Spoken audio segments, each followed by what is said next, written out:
Shalom jemaat Tuhan dan pendengar Bread Life yang setia. Setiap orang biasanya ingin dihormati. Bahkan ada yang memiliki keinginan berlebihan, sehingga ada istilah gila hormat. Menjadi pribadi yang dihormati oleh banyak orang tidaklah semudah yang dibayangkan. Bertambahnya usia tidak serta-merta menjamin seseorang akan otomatis memperoleh rasa hormat dari orang lain. Mengenai rasa hormat ini, dunia memiliki kriteria sendiri, yaitu berkaitan dengan kekayaan, kekuasaan, ketenaran, kepandaian, dan sebagainya. Sedangkan pandangan yang berdasarkan kebenaran firman Tuhan lebih menekankan pada karakter dan tindakan dalam kehidupan sehari-hari.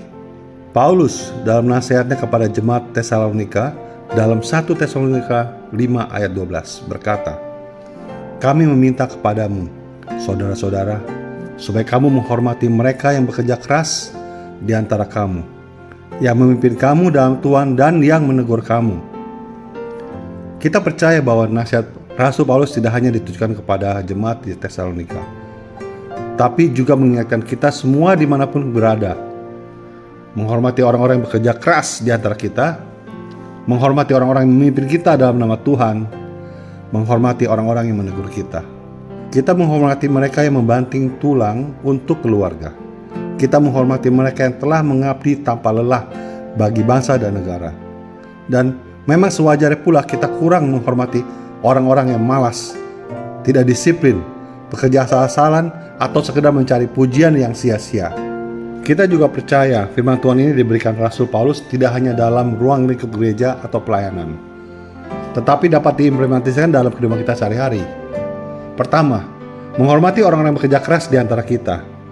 Dalam konteks jemaat di Tesalonika atau gereja, maka kita harus menghormati mereka yang telah membawa kita mengenal Tuhan. Menghormati pemberita Injil, menghormati pelayan-pelayan Tuhan yang sungguh-sungguh melayani tanpa pamrih. Menghormati para pendoa syafaat yang tidak henti-henti berdoa untuk keselamatan dan pemulihan jiwa-jiwa. Dalam kehidupan sehari-hari kita wajib menghormati setiap tetes keringat, jerih payah, dan dedikasi dari mereka yang telah bekerja keras, walaupun mereka bekerja di sektor yang kurang dihargai. Kedua, menghormati orang-orang yang memimpin kita dalam nama Tuhan. Dalam konteks gereja, kita menghormati pemimpin jemaat yang memberi teladan yang baik sebagai pembimbing rohani yang alkitabiah. Kita menghormati mereka yang menuntun orang percaya hidup sesuai kehendak Allah berdasarkan firman Tuhan. Kita menghormati pengkhotbah yang telah diberi otoritas rohani agar meneruskan firman Tuhan kepada umatnya. Dan semua itu bertujuan agar jemaat bertumbuh dan berbuah. Bahkan Paulus juga menekankan untuk memberi penghormatan 2 kali lipat kepada pemimpin-pemimpin yang berkhotbah dan mengajar. Ini ada dalam 1 Timotius 5 ayat 17. Ketiga, menghormati orang-orang yang menegur kita. Baik di gereja maupun dalam kehidupan sehari-hari, kita harus menghormati mereka yang menegur kita. Karena artinya mereka peduli untuk mengingatkan daripada membiarkan kita terus berbuat salah. Kita harus menghormati, meskipun teguran seringkali membuat kita tidak nyaman, tetapi dapat membuat kita menjadi pribadi yang lebih baik. Kita harus menghormati karena teguran membuat kita introspeksi diri. Jika memang salah, akuilah dan jadikanlah bahan untuk memperbaiki diri. Jika teguran kurang tepat, tetap hargai niat baiknya tanpa menjadi tersinggung.